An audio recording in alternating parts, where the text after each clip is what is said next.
Well, money, it makes the world go round, or so they say, and yet the relationship many of us have with money is something we rarely focus on. Well, back as part of our My Empowerment series once again is Boaz, and he is here this morning to show us how we can change our relationship with money to live better lives. Welcome back, Boaz. Thank you, Danielle. I'm excited to be here. Excited to have you here this morning. I know the last time you were here, we were talking about debt and helping people get out of debt. But at the end of the day, it's all about the relationship with money. And unfortunately, not a lot of us have a really good relationship with money. Why is that? Exactly. And Danielle, I used to have a bad relationship with money. As I told you before, my high finance was to pay my Visa bill with my MasterCard, which is, that's sad. That is sad. But if you'll think about it, if money was an entity, like a person, and if I go around saying, I never have enough money, I can't make ends meet, if that was a person, it wouldn't like to be around me because I don't have a good relationship with it.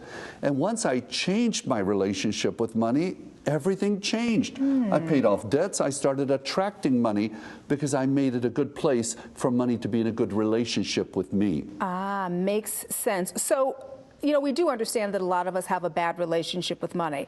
We want to change that. What are some specific steps that we can take to change our relationship with money? Excellent. As you and I have talked before, because we both had problems with debt in the past, is one, to get out of debt, stop charging, cut out the credit cards, start paying in cash. But here's another thing that's very powerful. I teach people to carry a $100 bill. Carry a $100 bill because it makes you feel prosperous. Only 3 or 4% of the people in this country carry a $100 bill. Check their finances. They're usually doing good. As most people only see 1s, 5s, 10s, and 20s in their wallet or purse, and that makes you think that you're worth small money. Get a $100 bill, carry it with you at all times, so every time you look in your purse, you see it. Secondly, put some 20s around the house, on the end table by the bed, on the counter of the bathroom, on the counter of the kitchen. If you have teenagers, tape it down real good. And then I get people to save $1 a day. It's physically putting money in an envelope and saving it every day, and then opening a savings account and going down once a week and depositing. There you go. Cash is real. Credit cards and checks are monopoly to the mind. Okay, so I had monopoly to the mind when I was 18. I got my first credit card when I was 18 and didn't even understand what that meant. I just thought it was free money, right? That I could use and that I could charge, and then it came back to bite me in the you-know-where later on. And so what I want to do now is I want to teach my kids to have a really good relationship with money. I think that is so important. What can I do to help them avoid making some of the same mistakes that I did? Exactly. So number one, be very careful how you and your husband talk about money around your kids. Because if we give them a feeling of anxiety, we just don't have enough money, we may not be able to afford this, you're giving the kids a vision that money is bad.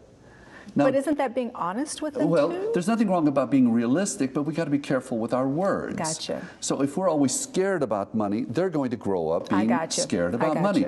So you need to talk realistically and even show them this is our budget. And I know you want to get that bicycle, and we will get it for you. We just need to save for it, and we will get it for you in a month from now or 2 months from now. So you're teaching them that money is not bad. It's a tool, but it has to be used appropriately. Well, it's interesting because after we went through our own financial crisis and came out of it, one of our expressions that we use all the time now is cash is king. We use cash for everything now. We do have credit cards, but we don't rely on our credit cards.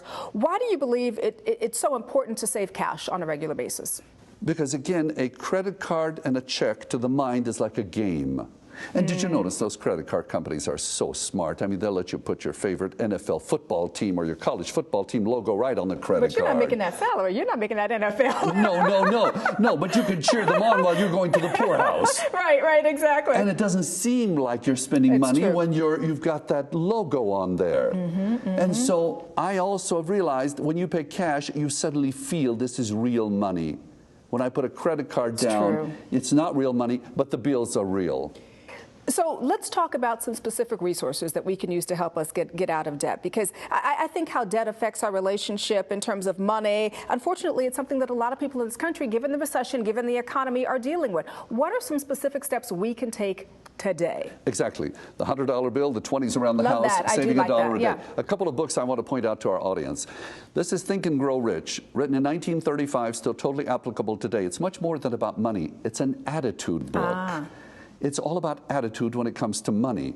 And so this is one resource which I believe is fabulous. And you and I have both heard on the radio, and I promote this book by Dave Ramsey. He's fantastic. The Complete Money Makeover. He's got some very practical ideas about staying out of debt, paying off debts, saving cash. These are resources. Just one page a day in each book will give you an idea that can help you move ahead. Well, I tell you, you've given us some great ideas to help us move ahead today. As always, it's so good to see you. A pleasure. Thank you for being on the show. Thank you, Danielle. And be sure to keep watching our My Empowerment series with Boaz for more of his positive advice. You can also subscribe to his weekly Power Notes by visiting thebalancingact.com and clicking on the Boaz link. And by doing so, you'll also receive his daily success formula for free. Looking for a way to improve your attitude, relationships, finances, or career? We've got just the right solution for you. It's as easy as signing up for Boaz's weekly Power Notes that are filled with practical insights and powerful ideas that can help you enhance your life immediately. Just go to thebalancingact.com and click on the Boaz banner. Together, we'll take your life to the next level.